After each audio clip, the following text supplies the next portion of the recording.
Well, whether your child has a baby of their own one day isn't typically up to you.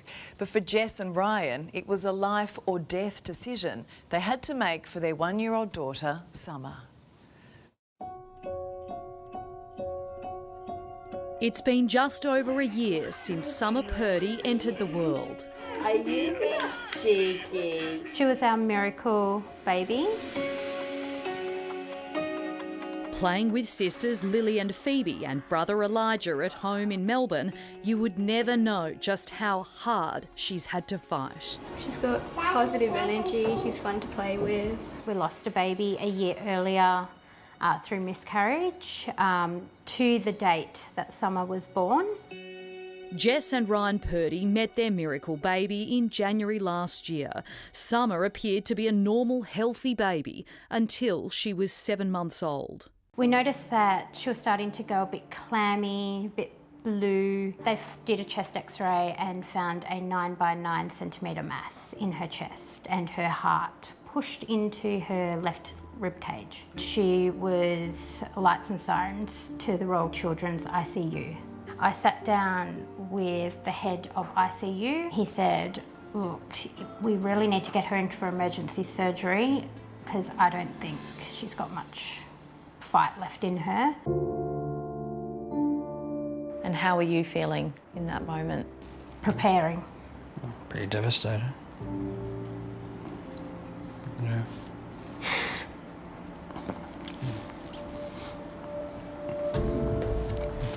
Okay. Yeah. It's always hard to talk about it and bring it up, I guess, because it's quite traumatic. Summer has a very rare cancer. Paediatric oncologist at Melbourne's Royal Children's Hospital, Dr. Marty Campbell. She was in a very delicate, tenuous position when she presented and had a very big operation to remove this. Summer emerged from surgery, her little body hooked up to medical equipment, but still smiling. And it's because we did some extra testing on the genetics of her tumour and of her that we realised what the diagnosis was, and it was caused by a genetic condition she has called Lee-Fraumeni syndrome. She doesn't have a gene that stops cancer growth.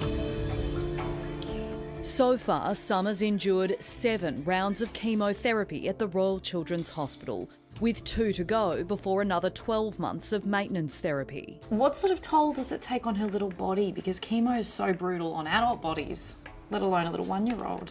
So it will affect her fertility. It's also, we're not sure if there's any other long-term side effects. That it does cause some damage to the ovaries and the eggs that she already has. Her fertility window will definitely be reduced, but we won't know for many years as to whether she'll be able to still have her own children. They gave us the option of going straight to chemo and not preserving her ovaries, or preserving her ovaries and putting chemo on hold.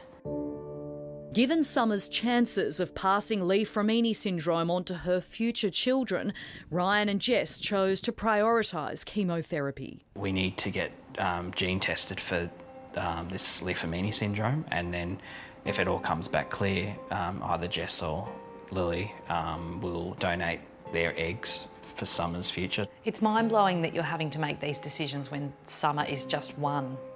Yes. It's even mind-blowing to be asking your 15-year-old if she's willing to donate her eggs. Is that something that you have decided you are prepared to do? Yeah, I'm prepared to do it, yeah. It's important, obviously, because I wanted to have her own future, children one day. It's a brave and selfless gesture from Summer's big sister, who admits she's scared. I would have to be able to get a genetics test, and if the genetics test comes back not good, obviously, I won't be able to donate to her. It's sort of a tug of war. You don't know what Summer's goals and wishes are as an adult, so she may never want children, and there's also, on the other side, she might want many children and she might not be able to. I think that was sort of one of the major things, to see her without hair. She lost all her eyebrows and eyelashes. But Jess says every day with Summer, good or bad, is a gift. Yeah, she was smiling. She was smiling. She was having a little laugh. Yeah, you happy? You happy? Summer's diagnosis means she'll need lifelong monitoring. We hope that she is able to be a mother, but just one day at a time is what we've prepared ourselves for. Smile, right? And we got word today that Summer is in hospital tonight with a fever, but we've been told she is doing okay and has Mum by her side. Let's hope she's home soon.